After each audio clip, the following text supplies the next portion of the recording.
बिस्मिल्लाहिर्रहमानिर्रहीम। नाज़रीन, मैं हूं अज़मत खान और आप देख रहे हैं प्रोग्राम एजुकेशन न्यूज़। नाज़रीन, आज हम बात करेंगे वफाकी उर्दू यूनिवर्सिटी के हवाले से। वफाकी उर्दू यूनिवर्सिटी को बिल आखिर मुस्तकिल वाइस चांसलर मुयस्सर आ गए हैं। अब मुस्तकिल वाइस चांसलर तो मुयस्सर आ गए हैं, लेकिन इस यूनिवर्सिटी के साथ खुदा जाने क्या इशू है।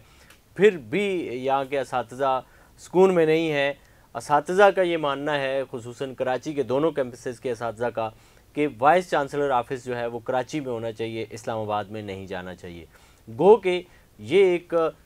एक्ट में लिखा जा चुका है और पहले भी एक्ट में था, फिर उसके बाद जब तरमीम की गई तो उसको भी साबिक सदर पाकिस्तान ने नहीं इंडोज़ किया और वो चीज़ फ़िल वक्त तो मौजूद है, उसका सहारा लिया जा सकता है। लेकिन चूँकि एक्ट में है कि वाइस चांसलर की जो नशिस्त है वो इस्लामाबाद में होगी। अब कराची में चूँकि इसलिए ये है कि कराची में दो कैंपसेस हैं और ज़ाहिर है दो कैंपसेस होने की वजह से ये मुतालबा भी किसी न किसी तरह दुरुस्त कहा जा सकता है कि कराची में ये नशिस्त होनी चाहिए। अब मुस्तकबिल में देखते हैं कि ये नशिस्त कराची में होती है या इस्लामाबाद में होती है, क्योंकि कराची के ही गुलशन इकबाल कैंपस के बाज़ असातिज़ा ने वाइस चांसलर के कान में ये बात डाल दी है कि आपने अगर 5 साल सर्वाइव करना है तो किसी भी सूरत अपनी सीट को कराची में नहीं लाना। और ये वही लोग हैं, ये वही असातिज़ा हैं, ये वही इंतज़ामिया के लोग हैं जिन्होंने ये बात वाइस चांसलर के कान में डाल करके उनको ये भी साथ में बताया है कि आप इस्लामाबाद में रहेंगे तो हम यहाँ पे आपकी खिदमत के लिए मौजूद हैं, हम इनको ऐसे बांध के रखेंगे। अब्दुल हक कैंपस के लोगों की भी निशानदेही की है उन्होंने कुछ, और कुछ उन्होंने गुलशन कैंपस के अफसरान और मुलाजमीन की निशानदेही की है कि इनसे निमटना हमारे बाएँ हाथ का खेल है, हम चला लेंगे, आपने इस्लामाबाद में बैठना है और इस्लामाबाद से चलाना है। ये जो कराची में ये जो लोग हैं जिन्होंने वाइस चांसलर को ये बात कही है, वो इसलिए कही है कि ये इनकी नज़रें हैं कि ये इंतज़ामी कुछ मामलात में आगे आगे चल लेंगे और वाइस चांसलर शायद इनको इस ज़मन में कराची में रखेंगे कि ये मेरे लिए कराची में सूदबान हो गए। आने वाले वक्त में देखते हैं कि क्या होता है, क्योंकि मगज़ को बाग में जाने न दीजिए कि नाहक खून परवाने का होगा। पहले भी ज़ाहिर है कुछ असातिज़ा की मेहरबानियाँ थी कि ये लोग इंतज़ामी ओहदों पे आए, जिसकी वजह से अब भुगत रहे हैं और मज़ीद भुगतेंगे। ये मेरा इशारा किस तरफ था बखूबी बहुत सारे असातिज़ा समझ गए होंगे। गुज़िश्ता हफ्ते यानी कि 8 मार्च को ऊपर नीचे 3 लेटर निकाले गए हैं। लेटर नंबर 1229, लेटर नंबर 1230 और लेटर नंबर 1231। ये तीनों 12,000 वोल्टेज के झटके हैं उन लोगों के लिए जो लोग तरक्की लेकर के अगले ओहदे में जा चुके थे, और उन लोगों के लिए भी जिन्होंने सैलरियाँ ले ली थी, और उन लोगों के लिए भी जिन्होंने एडहाक बेसिस पे अपनी तरक्कियाँ ले ली थी। ये गो के 45वें इजलास में ये फ़ैसला हुआ, फिर उसकी कमेटी बनी और फिर उसको आगे टेकअप किया साबिक वाइस चांसलर डॉक्टर ज़ियाउद्दीन साहब ने, और उनके दौर में ये तरक्कियाँ हुई और उसके बाद वाले दौर में भी कुछ हुआ है। लेकिन सिलसिला ये है कि इन्होंने 3 लेटर निकाल करके उसमें वाज़े तौर पर ये कह दिया है कि किसी भी तौर वो जो तरक्कियाँ थी, सिलेक्शन बोर्ड था, वो कलअदम करार दिया जाता है, और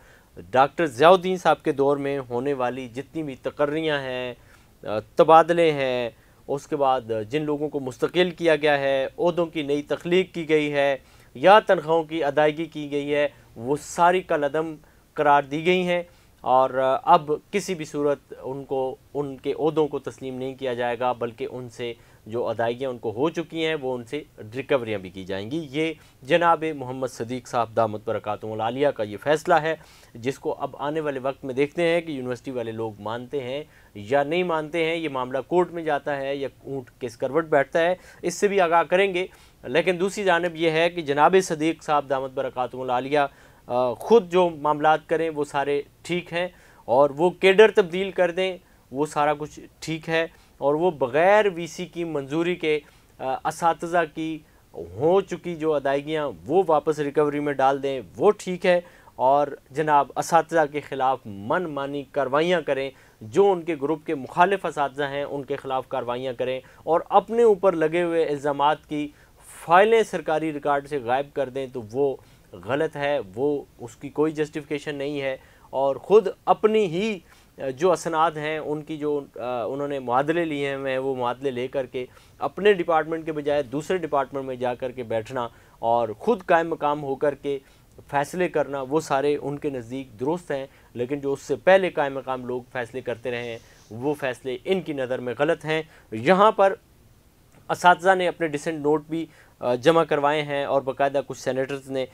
یہ لیٹرز بھی جمع کروائے ہیں کہ جناب عالی سینٹ میں تو کچھ ایسا فیصلہ ہوا ہی نہیں تھا، اور اگر ہوا بھی تھا تو اس پہ کمیٹی بنی تھی اور بہت ساری چیزیں اس میں نہیں تھیں، لیکن آپ کیسے اٹھا کر کے یہ کر رہے ہیں۔ تو اس حوالے سے میری کچھ دن پہلے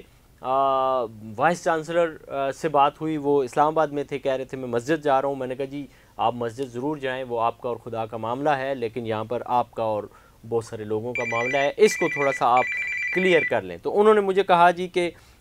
معاملہ یہ ہے کہ یہ جو معاملہ ہوا ہے، لیٹر نکالے گئے ہیں، یہ لیٹر ایز پر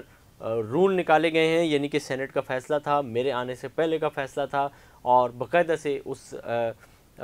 جس اجلاس کی یہ کروائی تھی وہ مجھ سے پہلے کی ہے، اور اس پر میں کچھ نہیں کہہ سکتا ہوں۔ یہ ظاہر ہے اساتذہ نے بیٹھ کے فیصلہ کیا ہے اور انتظامیہ نے بیٹھ کے فیصلہ کیا ہے، میرے دور کا نہیں ہے، میرے دور کا ہوگا تو میں پوچھوں گا۔ اب یہ بات ثابت کرتی ہے میری وہ سب سے پہلے والی بات سے کہ کراچی کے لوگوں نے، کراچی کے دونوں کیمپسز کے بعض لوگوں نے اور گلشن کیمپس کے سرکردہ ایک دو لوگوں نے بیٹھ کر کے وائس چانسلر کو غلط بریفنگ دی ہے، جس کا خمیازہ آنے والے دنوں میں سارے افسران و ملازمین بھگتیں گے۔ وقتی طور پر وائس چانسلر صاحب ظاہر ہے بیٹھیں گے اور انہیں وہی کرنا ہے جو انہیں خود ایجنڈا لے کر کے چلنا ہے، لیکن عارضی طور پر وہ اس کا استعمال ضرور کریں گے کہ یہ ایک دوسرے کے خلاف چیزیں نکالیں اور ان کو پھر موقع ملے اور وہ پھر آگے مزید کارروائیاں تیز کریں۔ آنے والے وقت میں اس پر کیا ہوتا ہے آپ کو اس سے بھی آگاہ رکھیں گے۔ اسی کے ساتھ اپنے میزبان عظمت خان کو دیجیے اجازت، اللہ نے کے